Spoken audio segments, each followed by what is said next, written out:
Nibigira Faustino, Ndayisenga Yohani, Sergent de Police Bizimana Paul na Nzeyimana Odasi ni abagize umugwi w'abasuma bafashwe itariki 14 z'ukwezi kwa gatatu uyu mwaka nyene bafatirwa mu kinama bariko barambura umwenegihugu yitwa Hakizimana Eric bakaba bari bamaze kumwambura amafaranga ashika 700 vy'amarundi bamubwira yuko ari abakozi bo mu rwego rw'igendereza.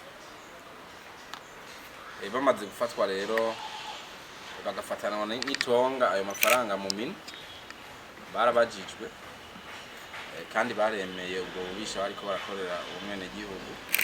Ayo mafaranga bayamwaka bamubwira yuko bamwagiriza asanzwe ari umukozi wundi mudandaza, bamubwira yuko atayatanze baca bamwagiriza yuko ariko yiba adandaza isukari mu kinyegero. Hanyuma rero yarashoboye gutabaza akoresheje ubutumwa uwo asanzwe akorera nawe acarahashe arabanguka.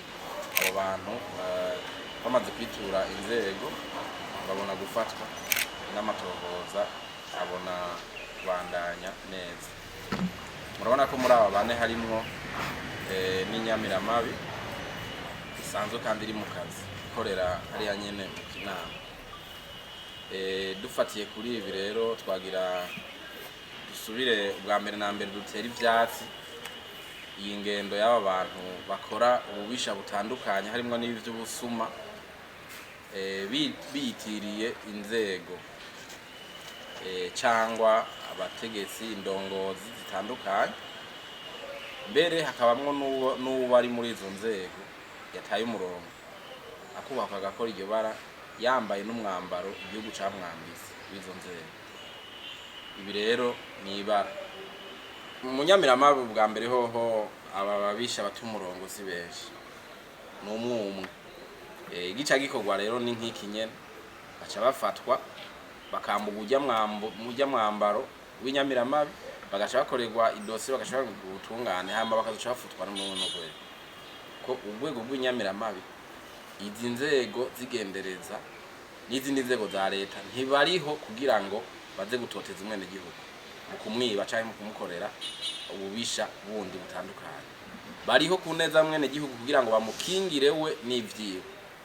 Hari icivugo uno musi dufise mu bushikiranganje kivuga kiti ivyo dukora vyose ku neza umwenegihugu.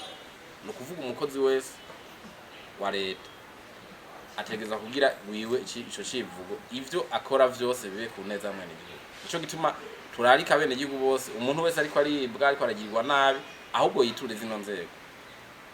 Tugaca tutangazwa rero nuko hashobora kuba umwe canke babiri aho kudufasha ubwo rugamba rwo gukorera gutunganiza abenegihugu aja mu vyiwe ahubwo akaja kwifatanya n'abariko baratoteza abenegihugu.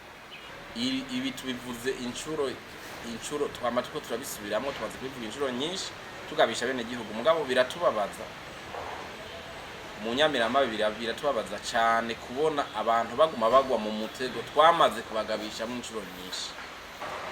Abenegihugu rero barikanure hanyuma bihanure kandi bongere bahanuze ntibasubire kugwa mu mutego.